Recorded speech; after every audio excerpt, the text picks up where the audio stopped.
Het amateurvoetbal was afgelopen weekend volledig afgelast. De KNVB besloot daartoe omdat er natuurlijk behoorlijk het sneeuw was verwacht.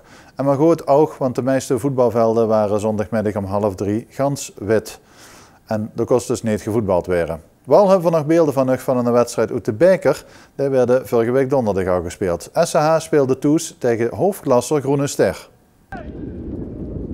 En dat SCH het zwaar zou krijgen in de toeswedstrijd tegen Groene Ster, dat was vooraf natuurlijk duidelijk.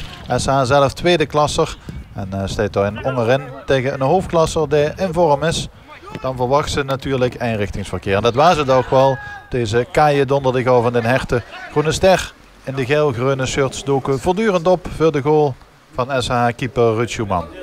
Bij veel kansen van Groene Ster ontbrook het eigenlijk nog maar net aan de eindpaas.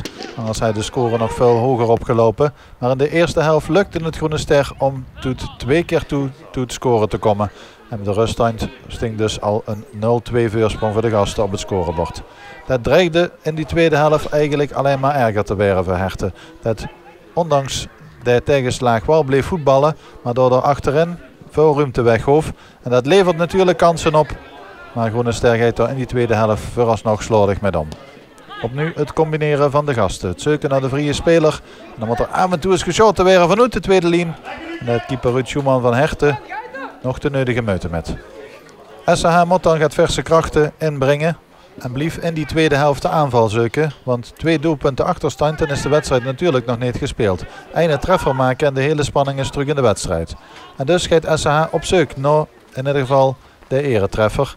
En dan moet het natuurlijk uitkijken voor die omschakeling van Groene Ster. Want daarin is deze ploeg levensgevaarlijk. Kijk eens wie snel dat ze uitbreken. En dan alweer voor de goal van de keeper van Herten staan. De voorzet wordt weer goed verdedigd. En opnieuw de eindpaas die ontbrook. En de corner dan voor Groene Ster. Het shot en dan van de lijn gehaald. Daar was Groene Ster dichtbij in de derde treffer. Maar SCH voorkomt dat. En zolang het dan slechts 0-2 is, ruikt SCH zijn kansjes. En Groene Ster niet in de sterkste opstelling naar Herten afgereisd. Kreeg zowaar het tegenbeent. De voorzet is goed. Draait gevaarlijk voor de goal. En dat scheelt heel weinig. Daar was Herten bijna terug in de wedstrijd gekomen, maar de bal wordt van de lijn gehaald. De aanval loopt dan nog even door. En er komt nog een shot en zowaar nog een kansje. Maar voor de rest schuift deze hoofdklasser natuurlijk weinig weg in Herten. Ze zijn de stand verplicht om hier gewoon de volgende ronde te bereiken.